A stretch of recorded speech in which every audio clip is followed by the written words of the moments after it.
Shalom, shalom frères et sœurs en Christ et bienvenue à la Rhapsodie du vendredi 28 octobre 2022. Rhapsodie écrite par le pasteur Christoya Kilomé et la lecture vous est offerte par les vérités de l'évangile. Alléluia. Le thème d'aujourd'hui est « Son nom a tout pouvoir dans tous les trois mondes. » Alléluia. Et le verset de Philippiens 2, verset 9 à 10 qui dit « C'est pourquoi aussi Dieu l'a souverainement élevé. Il lui a donné le nom qui est au-dessus de tout nom, afin qu'au nom de Jésus, tous genoux fléchissent dans les cieux, sur la terre et sous la terre. » Alléluia. Le pasteur Christ dit « Si Jésus nous a véritablement donné le droit légal, qui est la procuration d'utiliser son nom, quel résultat devrions-nous espérer lorsque nous utilisons son nom? Qu'y a-t-il de si important à propos du nom de Jésus? Qu'est-ce que son nom représente et pourquoi devrions-nous avoir tant d'assurance dans le nom de Jésus? Nous avons la réponse dans Philippiens 2, versets 9 à 10. C'est pourquoi aussi Dieu l'a souverainement élevé et lui a donné le nom qui est au-dessus de tout nom, afin qu'au nom de Jésus, tous genoux fléchissent dans les cieux, sur la terre et sous la terre. Remarquez la formulation « afin qu'au nom de Jésus, tous genoux fléchissent ». C'est un décret souverain, une loi dans le règne de l'Esprit. Alléluia. Ce décret souverain est en vigueur dans le ciel, sur la terre et sous la terre, c'est-à-dire en enfer. Son nom est puissant dans tous les trois mondes. Cette puissance s'applique aux choses, c'est-à-dire tout ce qui existe dans les trois mondes, que ce soit des trônes, gouvernements, galaxies, domination, puissance, princes de ce monde, des ténèbres ou dans les lieux célestes. Ils sont tous soumis en son nom. C'est remarquable. Cela explique pourquoi vous ne devriez jamais être frustré par quoi que ce soit dans la vie. Ce que Satan et ses cohortes de l'enfer sont en train de planifier n'a aucune importance. Vous pouvez neutraliser leurs efforts et renverser leurs œuvres au nom de Jésus. Rappelez-vous de cette partie que nous avons lue dans Philippiens 2, verset 9. Tout ce qui est sous la terre. Cela signifie les êtres, les choses et tout ce qui existe en enfer. Pas étonnant que Jésus nous ait dit que nous pouvons ressusciter les morts, guérir les malades, ressusciter les morts, purifier les lépreux, chasser les démons. Vous avez reçu gratuitement, donné gratuitement. Et cela est de Matthieu 10, verset 8. La raison est que même si un homme va en enfer, vous pouvez le faire revenir parce que le nom de Jésus, Christ, a tout pouvoir dans le ciel, sur la terre et en enfer. Alléluia, alléluia. Oh, cette rhapsodie d'aujourd'hui est puissante, elle est belle, elle est merveilleuse, elle est magnifique. Le nom de Jésus, ce nom-là. On a fait un enseignement là-dessus sur, même plusieurs enseignements, plusieurs méditations sur le nom de Jésus. C'est un nom qui est extrêmement puissant.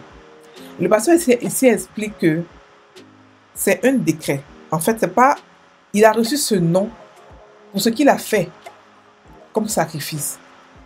Parce qu'il s'est humilié. Parce qu'il a donné sa vie. Pas en cherchant une récompense, mais parce qu'il nous a aimés. Parce qu'il a accepté de se séparer de Dieu, d'aller en enfer. Lorsque Jésus est allé en enfer, il est allé sans Dieu, il est allé seul. C'est sa foi qui l'a fait ramener de là-bas. Ce n'est pas le Saint-Esprit. Sa foi, parce qu'il savait qu'il allait partir, il avait foi que son Père ne pouvait pas le laisser en enfer. Quoique Dieu déteste l'enfer, il pouvait pas, il avait foi qu'il allait sortir de là-bas.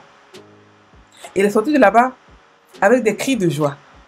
Et il a ramené avec lui des captifs. Et lorsqu'il est parti, on était avec lui, en lui. Alléluia. Ça, c'est une autre parenthèse. Mais pour dire que ce nom-là, il a autorité sur trois mondes. Beaucoup de gens croient que Jésus est venu restaurer le pouvoir que Adam avait. Non. Adam avait un pouvoir seulement dans ce monde, pas dans les cieux, pas sur la terre. Pourquoi on a eu ce pouvoir?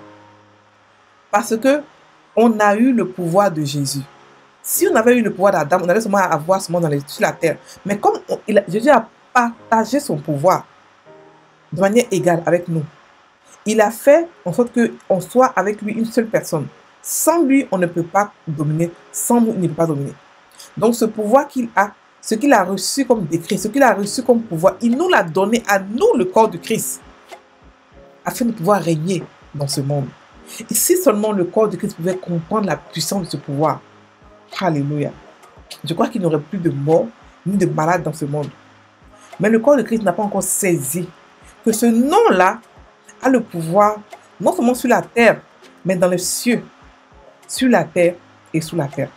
Dans les cieux, il veut parler de qui? Qui est dans les cieux? Qu'est-ce que dans les cieux comme ça qui nous est soumis? Frères et sœurs, nous ne sommes pas assis dans les cieux comme ça au hasard. Nous sommes assis. Lorsque vous partez aujourd'hui au ciel, vous voyez Jésus assis sur le trône. Et le Père est en lui. Et nous sommes en Jésus.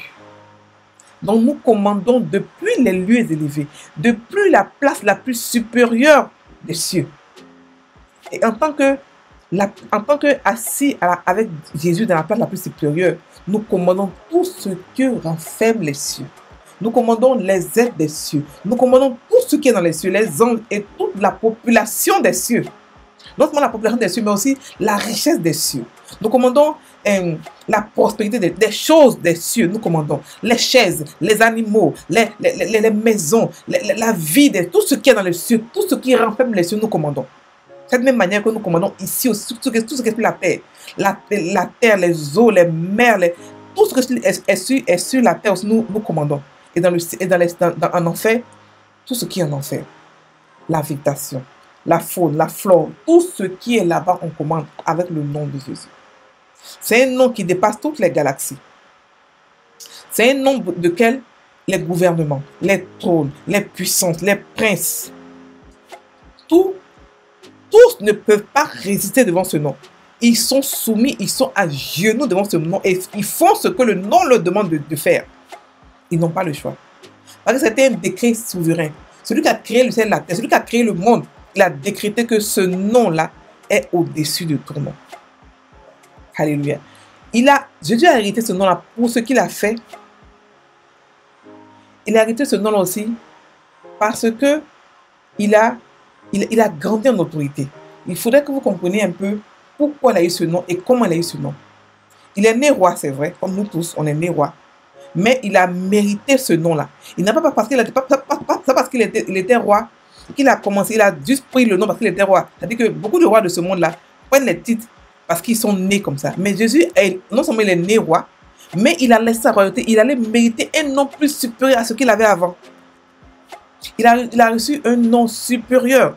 Il a laissé sa royauté, il est devenu esclave, rien que parce qu'il nous aimait. Pas à cause du nom, pas parce qu'il voulait avoir un nom supérieur, parce qu'il voulait avoir une récompense, mais parce que il a aimé le monde comme Dieu a aimé le monde. Il est venu à cause de la qualité, pas la quantité. Et à cause de ce qu'il a fait. Parce qu'il a fait l'impensable. Il a fait que ce que personne n'a fait avant lui et personne ne pourra faire avant lui. C'est pour ça qu'il est le souverain sacrificateur. C'est pour ça qu'il est notre maître, notre Seigneur. Et on est d'accord, on est content de se soumettre à lui. Parce que dans son cœur, il n'y a point de trace de ténèbres. Et il aime tout le monde. Rien, il n'y a pas quelqu'un qui naît dans ce monde, qui est venu de Dieu, ou qui est quitté dans le ciel, que Dieu a mis sur terre, qu'il n'aime pas. C'est impossible. Il est mort pour tout le monde. Pour les tueurs, pour les violeurs, pour les génocidaires, pour les sorciers, pour tout le monde, il est mort. Sans exception. Sans regarder ce qu'il était avant. Donc, il a mérité ce nom-là. C'est pour ça que ce nom-là est puissant. Parce que c'est dans la joie que Dieu a dit que ce nom est donné. Ce nom-là domine. Parce qu'il est revenu avec son sang. Il a présenté son sang à Dieu. Et lorsque le sang est venu, Dieu a accepté le sang. Il a dit oui, j'accepte ton sacrifice. Et dans la joie, il a été couronné. Et lui a donné un nom au-dessus de tout nom. Et ce nom-là, au nom de ce nom, tout genou fléchit dans les cieux, sur la terre et sous la terre. Donc tout ce qui est sur la terre que nous voyons, que nos yeux physiques peuvent voir, est soumis au nom de Jésus. Tout ce qui est sous la terre, en enfer, qui existe en enfer, Satan et toute sa cohorte, et tout son royaume, et tous ces êtres célestes qui sont en enfer, tout ce qui est vivant là-bas, mort, est soumis au nom de Jésus. Et en plus, le pasteur a dit quelque chose, il a dit, même les morts, c'est pour ça qu'on peut ressusciter les morts, parce que les morts aussi sont soumis au nom de Jésus. Combien de témoignages on a entendu parler des gens qui étaient en enfer, qui partaient en enfer, ils ont donné le nom de Jésus et ils sont repartis, ils sont revenus automatiquement. Parce que ce nom-là, même si tu es mort, ce nom est puissant tellement qu'il peut sortir quelqu'un de l'enfer, de l'abîme, peut sortir quelqu'un de l'enfer. Parce que c'est un nom puissant, c'est un décret. Et lorsque c'est un décret, c'est que le nom de lui-même est puissant par lui-même. C'est vrai qu'il y a un décret, c'est vrai, mais le nom lui-même, il est vivant et il est puissant. Et il a la puissance ultime, la puissance supérieure. C'est en ce nom-là que Dieu lui-même est caché. Au nom de Jésus, le nom de Jésus répond au nom de Dieu le Père, le Fils et le Saint-Esprit. C'est un nom qui n'est pas ordinaire. C'est le nom le plus beau, le plus merveilleux, le plus grand, le plus puissant que la terre puisse exister. Que la terre... Et ce qui est beau, c'est que ce nom-là, dans n'importe quelle langue, il est puissant. Dans n'importe quelle langue, il est puissant. Il n'a pas besoin d'être forcément spirituel pour qu'il soit puissant. Non. Si c'est un nom spirituel, on pourrait peut-être dire que non, c'est un nom qui vient de Dieu et tout ça. Non, c'est un nom humain qui est puissant partout. Extrêmement puissant partout. Donc, ça a été un décret. Le nom est puissant. Donc, ce nom-là, ça nous a été donné à nous afin de dominer aussi sur trois mondes. On domine sur 3 dimensions. Donc, on a aussi 3 dimensionnaires. Alléluia. On va maintenant faire la prière. On doit remercier Dieu pour ce nom merveilleux. Le nom, ça veut dire qu'on domine sur tout ce monde-là. On nous a été donné cadeau gratuit sans qu'on ait prié, sans qu'on ait fait quoi que ce soit. Alléluia. Merci Père pour les glorieux résultats que je vois lorsque j'utilise le nom de Jésus.